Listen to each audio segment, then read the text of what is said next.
So, I'm kinda glad I didn't say anything about it 2 days ago when I was tempted to post, but I knew about this ahead of time. I decided against posting on Tuesday that the World Health Organization was about to declare global emergency, but I have had mixed feelings and I can be easily identified at this point. So I'll let you know now, Paul, that it's way worse than what you're being told.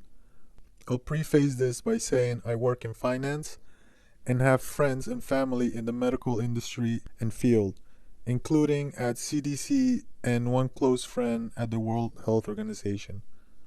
For starters, the R naught is actually around 6, not 3.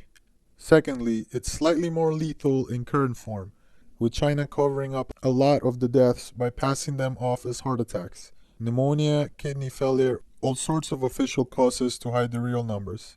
CDC and WHO are highly aware of this.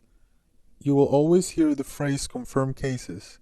It's presently thought by epidemiologists that China surpassed 120,000 cases on Tuesday at the lowest. It is also possible they hit over 100K over a week ago. All they know for sure is China definitely had a minimum of 120,000 infections by Tuesday.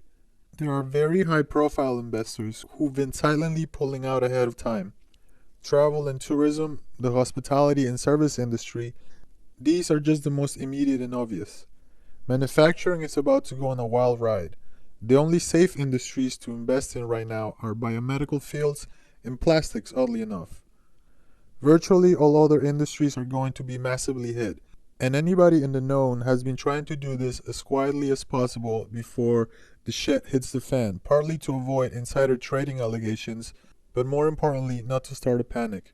This is also why CDC and WHO is hiding it. So far as they are concerned, no matter how bad the disease is, a panic is always going to be worse.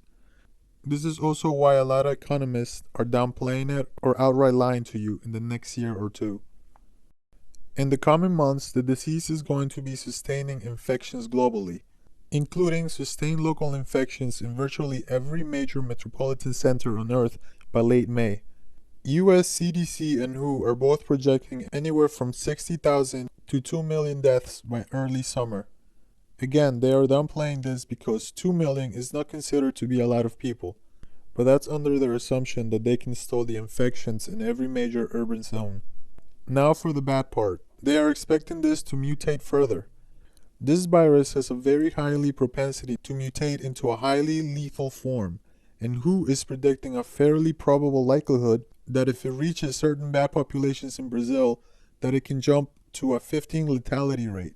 That means that the minute you hear about Rio or Brasilia or wherever reporting cases, you need to immediately make sure you got a month worth of supplies because it's going to start killing many millions of people.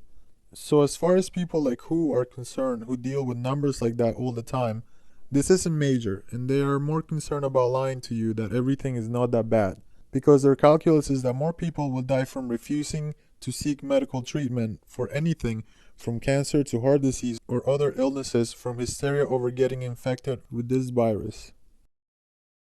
They are also highly aware of the fact that most countries, particularly the US, have no surge capacity. Basically, what this means is that hospitals have a certain threshold of average occupied beds versus spare capacity in emergency events, and that a massive enough disaster can immediately render emergency medical services useless. All of Hubei had already hit and surpassed the surge capacity of Chinese hospitals over a week ago. Presently, a majority of Chinese major metropolitan areas are hitting surge capacity as we speak. And you're going to know I was telling you the truth when reports of martial law being enforced throughout China enters the news in the following week or two. This is a highly virulent disease, whose spread is now estimated to be unstoppable in the bad but not worst case scenario. The markets are going to panic. Chinese markets have not initially opened yet, which is why this is going to come as a major shock starting next week. It's going to floor the markets. People will remain blindly hopeful as things keep getting worse. But if you got major investments in the stock market, you're going to get hosed. Pretty much what everybody who knows anything is expecting behind closed doors is that we're about to enter a major and possibly protracted recession.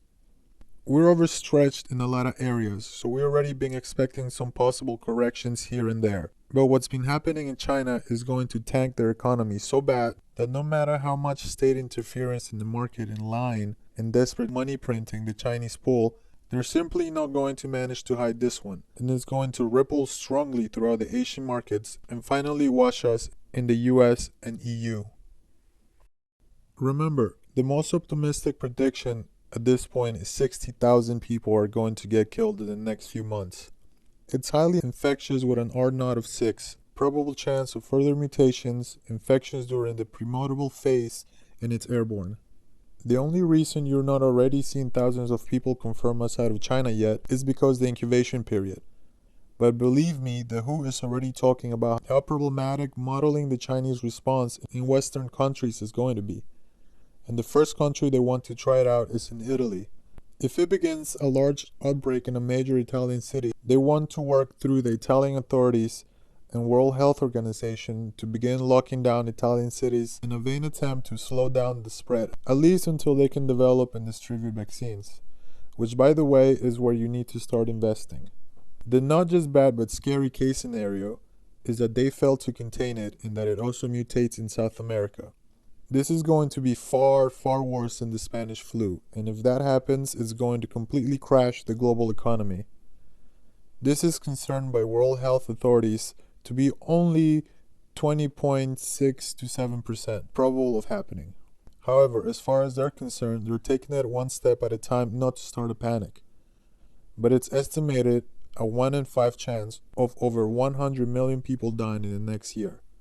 Redfield is aware of this along with some other top American CDC staff and are triaging the situation according to that logic. Ask Kyle about this when you got a chance.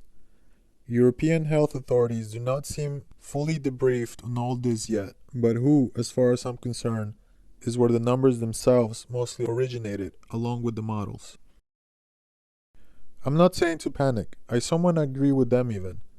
I just think it's a really shitty thing not to be sharing this information with the public, because they arrogantly think we're all irrational and shouldn't be informed as they are. I'm a bit peeved with that. We're rational, and you wouldn't believe the attitude of some of these people. But with that being said, there is no stopping what's about to happen to the markets now. And the only thing stopping it is by everybody like me telling the truth to our investors and lying our pants off in public to everybody as we're trying to prevent a full-scale panic as everyone understands the gravity of the situation and starts a mass sell-off at once. So it's become a me and my mentality of a lot of people to advise your clients accordingly and pull the fuck out and into everything else, even meme coin, gold, and government bond, before everybody else figures out what's happening.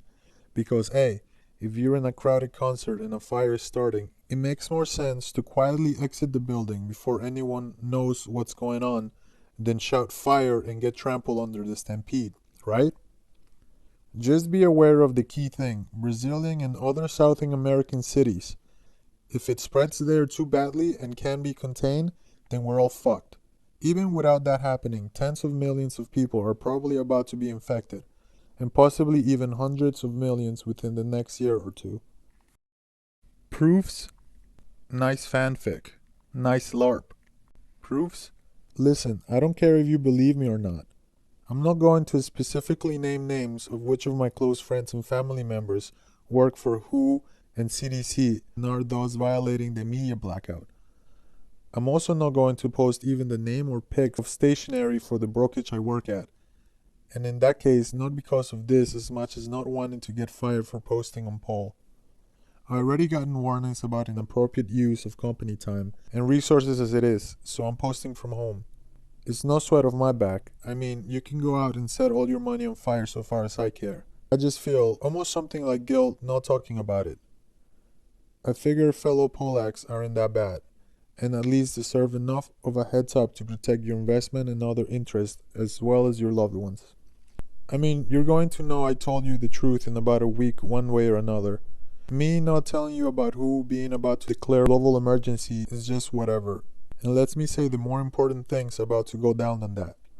I don't think they're going to figure out who's been breaking all those gags and media blackout anytime soon anyway. Oh, and if you have any hotel and airline investments, man, do I feel bad for you, bro. What are you shorting in timing? When is the blackout likely to end? Already told you. Right now, it's all about plastics and biomed. You play this right, you're going to be freaking rich with a small put. There's also rumors about going into textiles and disposable fabrics, and things related to paper milling if we get enough of a pandemic panic. But I think the concept is idiotic because you're not just assuming people start burning their clothes practically like that, and a lot of that industry is in China.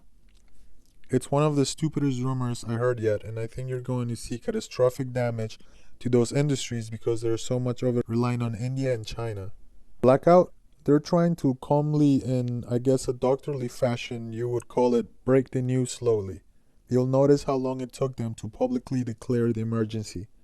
I think the biggest thing you shouldn't notice is how much they overplayed how awesome China is and how much everything is under control. When they say things being under control that hard, it means in reality it's that bad and going to get that much worse. Simply stated, epidemiologists and people in the medical profession are quietly freaking out right now. They're also the most likely to get infected and then maybe infect their loved ones, so I don't blame them. Don't expect official numbers to start getting published by the World Health authorities about the truth in China anytime soon. Possibly not even after the happening is already ending. What you're going to see is a massive amount of person to person transmission throughout the West over the next 3 weeks, and that they can't cover up, only manage the message. I screenshot your post, OP. Is it even worth reinvesting? I feel we will be mired unless we are in an upper level. What is the higher up considering currency? Euros. You have no idea how much of my assets I already dropped into euros.